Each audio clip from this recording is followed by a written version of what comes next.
Graça e paz do Senhor Jesus. Hoje vamos iniciar a leitura e o estudo de Lucas capítulo 10. Diz assim essa palavra: Depois disso, o Senhor designou outros 72 e os enviou dois a dois adiante dele a todas as cidades e lugares para onde ele estava prestes a ir. Jesus enviou esses 72 à frente dele. Eles eram os anunciadores de que Jesus passaria por aquele local. Você entende a estratégia de Jesus? Vão na frente e anunciem que eu vou passar por lá. Quando a fé deles for ativada pelas palavras que vocês vão dizer a eles, então eu vou chegar naquele lugar e lá eu farei os milagres que eu tenho que fazer. Vocês se lembram, ontem eu cometi um engano. Eu achei que esses 72 tinham sido designados lá em Atos, na verdade já foi aqui logo em seguida. Então você percebe que o Senhor deu a essas pessoas o poder sobre demônios, como começou o capítulo 9, para curar enfermidades. Então essas pessoas eram anunciadoras do reino, como nós somos hoje. A tarefa dessas pessoas hoje é a nossa: anunciar que Jesus está passando e que Jesus vai chegar até a vida deles. Você tem que anunciar isso para as pessoas. Você tem que dizer, olha, Jesus, ele está passando por aqui. Ele está te convidando a recebê-lo. Vá para a rua, vá para o lugar onde ele vai passar, aonde ele vai estar. E ele vai passar e vai te curar. Hoje nós fazemos isso, nós convidamos as pessoas para irem ao templo do Senhor, para irem à casa do Senhor, para irem ao lugar onde essa palavra de Deus é liberada. E lá elas recebem a sua cura, a sua libertação e principalmente a salvação que o Senhor veio anunciar, a salvação e a vida eterna por meio de Cristo Jesus, nosso Senhor e nosso Salvador. Aleluia! E ele lhes disse: a colheita é grande, mas os trabalhadores são poucos. Portanto, peçam ao Senhor da colheita que mande trabalhadores para a sua colheita. Aleluia! Você quer ser um trabalhador na colheita do Senhor? Ou você vai só esquentar o banco?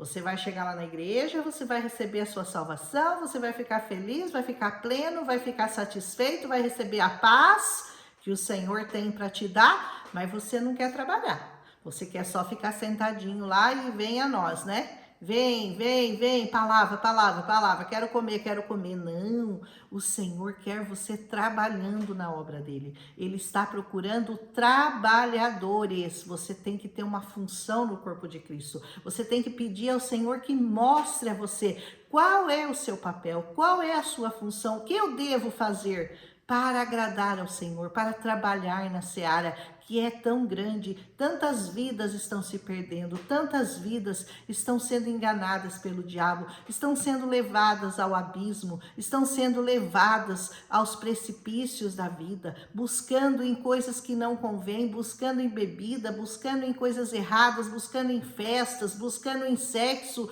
ilícito, aquilo que só o Senhor tem para dar. A paz do Senhor, que excede todo entendimento, está guardada nessa palavra. A nossa alma tem necessidade dessa palavra. E se você buscar no lugar errado, certamente você vai morrer de sede. Você vai ficar com a mão mirrada. Você vai ficar minguado sem essa palavra. Porque essa palavra é luz e essa palavra é água. Água da vida, aleluia. Então busque conhecer ao Senhor, mas não busque só conhecê-lo. Depois que você o conhecer, faça com que ele seja conhecido. Seja um trabalhador na seara, seja um anunciador de boas novas, como o Senhor pede que nós sejamos. Amém? Encontre o seu lugar no corpo de Cristo e faça alguma coisa, porque ir à igreja simplesmente sentar lá no banco e ouvir a palavra é maravilhoso. Eu concordo com você que seria muito mais fácil para cada um de nós. Bom, eu já busquei a minha salvação, eu já estou salva. Então agora, se você quiser, que você busque a sua. Não! Não é assim, as pessoas estão nas trevas, as pessoas não sabem onde buscar. E você tem o endereço da casa do pão. A casa do pão é a igreja, é a casa do Senhor. Indique esse lugar para as pessoas que necessitam de pão. Não de pão dessa terra que vai matá-las, mas do pão da vida, que é Jesus, e da água da vida, que também é Jesus, e da luz do mundo, que também é Jesus, e do caminho para chegar a Deus, que também é Jesus. Vão, eu estou enviando vocês como cordeiros entre lobos. Vai ser fácil? Jesus está dizendo para você que vai ser fácil? Ele não está te prometendo nada disso. Ele está te prometendo resignação. Ele está te prometendo cruz e espinhos, perseguição, risos, zombaria. É isso que o Senhor está te prometendo. Ele não está te prometendo nada além disso. Você quer? Então coloca a mão no arado e vai trabalhar, porque vale a pena. A colheita é boa, mas o plantio é trabalhoso. Aleluia! Não levem bolsa, nem saco de viagem, nem sandálias e não saúdem a ninguém pelo caminho. Segue em direção à sua meta, não se desvie do seu objetivo, não fica dando papo para um, papo para outro, sabe, conversinha mole, fofoquinha que não leva a lugar nenhum. Não, segue reto, segue firmado pelo seu caminho, vai em busca do Senhor, não converse, não fique com conversa fiada, com conversa mole. Pegue, põe a mão no arado e siga seu alvo é Cristo. Seu alvo é Cristo. Aleluia! E quando entrarem numa casa, primeiro vocês digam: paz a essa casa. Na nossa igreja, nós sempre nos saudamos assim: graça e paz do Senhor. Porque a graça do Senhor e perdão imerecido, que é a graça, traz a paz do Senhor para as nossas vidas. Então, quando você deseja isso a outra pessoa, você entrega a ela e você recebe dela aquilo que o Senhor tem para te dar. Fiquem naquela casa, comam e bebam aquilo que lhe derem, pois o trabalhador merece o seu salário. Não fiquem mudando de casa em casa. Sabe essa história de gente que não para em igreja nenhuma? Ele fica mudando de igreja para igreja, de igreja para igreja? Isso não convém.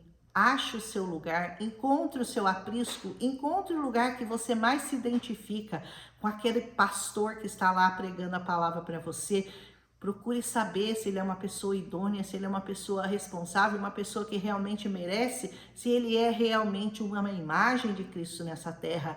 E depois, firme-se lá, não fica mudando de casa em casa, de igreja em igreja, de outro lugar para outro, visita um lugar, visita outro. Não, o crente que sabe verdadeiramente onde está colocado, plantado, ele tem muito mais sucesso na vida espiritual. Ele consegue se movimentar melhor, ele consegue pensar melhor, ele consegue agir melhor, porque ele está firmado num único lugar. Como essa palavra está nos ensinando, para a gente não ficar pulando de galho em galho. Sabe aquele macaquinho que fica pulando de galho em galho?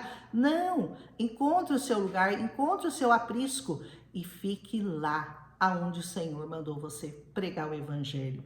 E diz assim: quando vocês entrarem numa cidade e forem bem recebidos, comam aquilo que foi posto diante de vocês. Curem os doentes que ali houver e digam: o reino de Deus está próximo de vocês. Diga isso para as pessoas: o reino de Deus está próximo de vocês. Jesus está às portas, Jesus está voltando. Vocês estão falando isso há mais de 2000 anos, mas agora os sinais são muito claros. Os sinais todos que nós já estudamos essa Bíblia toda e vamos terminar de estudá-la em nome de Jesus, nós estamos vendo que Jesus está às portas, mais perto do que nunca. Curem os doentes e que ali houver, né? E digam: o reino de Deus está próximo. Mas quando vocês não forem bem recebidos, vocês saiam de lá e digam: até o pó da sua cidade que apegou nos nossos pés, nós sacudimos contra vocês. Fiquem certos disso, o reino de Deus está próximo. Aleluia! Eu lhes digo, naquele dia vai ter mais tolerância para Sodoma do que para aquela cidade. Ai da cidade que rejeita a palavra de Deus. E essa cidade pode ser você. pode ser você. Você que tem rejeitado a palavra de Deus, que não tem dado ouvidos a essa palavra, você pode sofrer mais rigor do que Sodoma e Gomorra. Por quê? Porque Sodoma e Gomorra talvez um a um não tenham sido avisados, mas você que já ouviu, você que está prestando atenção nessa palavra, e mesmo assim você não está tomando uma atitude, você não está fazendo o que a palavra manda você fazer, você está debaixo dessa condenação. Vai ter mais tolerância para... E olha que Sodoma e Gomorra era uma cidade imunda, era uma cidade de total prostituição, era uma cidade onde homens se deitavam com homem, mulher com mulher, sexo grupal, sexo com animais, era uma coisa absurda. Até os anjos que foram lá anunciar que a cidade seria destruída, eles queriam se deitar com aqueles dois anjos porque eles eram bonitos. E eles tentaram tirar aqueles anjos de dentro da casa de Ló para dormirem com eles, para usarem eles para sexo. Então você imagina o tamanho do pecado que estava naquela cidade. E ainda assim o Senhor está falando, vai ter mais tolerância para eles do que para você. Porque eles não ouviram falar, você está ouvindo. Você está ouvindo falar dessa palavra, você já cansou de ouvir esse evangelho, você já ouviu em todos os lugares que você vai, você ouve falar de Jesus em todos os lugares, você liga a televisão, fala de Jesus, você abre a internet, fala de Jesus, você vai na igreja, você encontra um amigo, mas você não quer saber de Jesus, porque você está preocupado em cuidar da sua vida. Ai de você, vai ter mais tolerância para Sodoma e Gomorra. Ai de você, Corazim, ai de você, Betsaida, duas cidades onde Jesus pregou e que ignoraram, que não deram valor e que não quiseram saber da salvação. Porque se os milagres que foram realizados entre vocês fossem feitos em Tiro e Sidom, há muito tempo eles teriam se arrependido, teriam vestido roupas de saco, teriam se coberto de cinzas. Olha só, ele está dizendo, ai dessas duas cidades, né? Porque fizeram pouco caso, viram os milagres que Jesus fez, porque Jesus fez muitos milagres nessa cidade e eles simplesmente ignoraram. Ai, esse pecado, né? O pecado do pouco caso, né? Tô nem aí. Eu sei que Jesus fez, que ele curou, que ele salvou, que ele curou o cego, o surdo, o mudo, o paralítico. Eu já ouvi falar tudo isso. E daí? É isso que as pessoas fizeram. O pecado da indiferença. O pecado da indiferença é mais sério do que todos os outros pecados. O pecado da prostituição, o pecado dos vícios. O pecado da indiferença é você saber a verdade, você tem entendimento da verdade, você já ouviu esse evangelho ser pregado e você continua aí tranquilamente na sua sala, no seu quarto, na sua casinha, cuidando das suas coisinhas dessa vida e não se preocupando com o reino de Deus. Eu que não vou sair da minha casa para ir na igreja, eu vou ficar aqui em casa mesmo? Fica. No dia que Jesus vier buscar a igreja, você fica também na sua casa, mas você não vai com ele. Mas no juízo haverá menos rigor para Tiro e Sidom, essas duas cidades que não viram os milagres de Jesus, que não ouviram falar de Jesus, do que para vocês. Para vocês quem? Corazim e Betsaida. Ou você, que também já ouviu falar de tudo, que já viu com seus olhos os milagres que Jesus fez na vida das pessoas que você conhece, que são próximas a você, e ainda assim você não se converteu. Ainda assim você não quer saber de Jesus. Ainda assim você prefere cuidar da sua vida do que cuidar dos negócios do Pai, cuidar das coisas que o Senhor pediu para que nós cuidássemos, porque nós viemos a esse mundo com essa missão, cuidar das coisas do Pai. Não é da sua vidinha pobre, miserável, curta e efêmera que Jesus mandou você cuidar. Ele mandou você cuidar das coisas do alto, das coisas do Pai. E o que você tem feito? Eu pergunto, o que você tem feito? E você, Cafarnaum, será elevado até o céu? Não, você descerá até o Hades. Cafarnaum foi a cidade onde Jesus mais fez milagres. Ele vivia em Cafarnaum. Ele desistiu de Nazaré, porque Nazaré também, por ele ser nascido lá, fizeram caso de Jesus. Cafarnaum, ele fez muitos milagres e eles simplesmente o olhavam e passavam e diziam, isso aí é Jesus, é um aí que diz que faz milagre, que diz que é profeta, não deve ser não.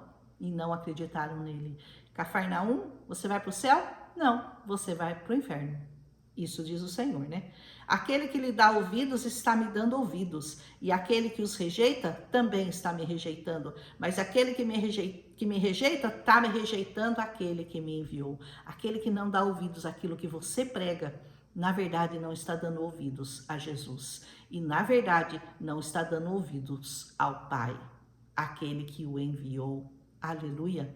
Eu estava pensando esses dias que se eu tivesse que dividir a Bíblia nas 3 pessoas, eu diria que o Velho Testamento são as palavras do Pai. Ali o Pai orientou, ali o Pai mandou seus profetas, ali o Pai trouxe palavras de consolo, abriu o mar, mandou chuvas, mandou sair água da rocha, fez inúmeros milagres, derrubou muralhas, abriu o mar, fez eles passarem pelo mar, mandou uma nuvem de dia, uma coluna de noite para protegê-los, coluna de fogo, né, à noite. Ali falou o Pai por muitos anos. Depois aqui nesses evangelhos vai nos falar o Filho. O Filho é que está falando, a segunda pessoa. E depois de Atos, quando Jesus já tinha sido elevado aos céus e já tinha voltado para o Pai, começa a falar por nós, e até hoje fala por nós o Espírito Santo de Deus. As 3 pessoas, o Pai, o Filho e o Espírito Santo. Velho Testamento, Novo Testamento, e a partir do Atos dos Apóstolos, os atos que, pelo Espírito Santo, aqueles apóstolos começaram a realizar e que até hoje são realizados por nós, os que cremos no Espírito Santo de Deus. Amém? Então ele diz assim: os 72 voltaram alegres e disseram: Senhor, até os demônios se submetem a nós no teu nome. Olha, eles ficaram impressionados, porque eles viram que eles tinham poder sobre os demônios, porque no nome de Jesus os demônios se submetiam a eles. E ele respondeu: eu vi Satanás caindo do céu como um relâmpago. Isso foi narrado já por nós aqui na palavra, né? E eu lhes dei autoridade para pisar em cobras e escorpiões, e sobre todo o poder do inimigo, nada lhes fará dano. Do que você tem medo? Do que você tem medo, meu irmão? Olha o que o Senhor está te prometendo. Você vai ter poder sobre demônios, sobre cobras, sobre escorpiões. Nada lhe fará mal. E sabe, isso está muito relacionado à sua alma. À sua alma. Não é exatamente ao seu corpo, porque o seu corpo certamente vai padecer um dia, mas a sua alma não será afetada com dores, com pranto, com sofrimento, com pânico, com terror, com medo, com nada. A sua alma vai ser mantida, vai ser guardada de todo o mal desse mundo, de todas as cobras, de todos os escorpiões, de todos os demônios que puderem atacar a sua vida. Você está com a sua alma protegida em nome de Jesus. E ele diz: contudo, alegrem-se, não porque os espíritos se submetem a você, não, isso aí é o mínimo, esse é o mínimo, mas porque o seu nome está escrito no céu.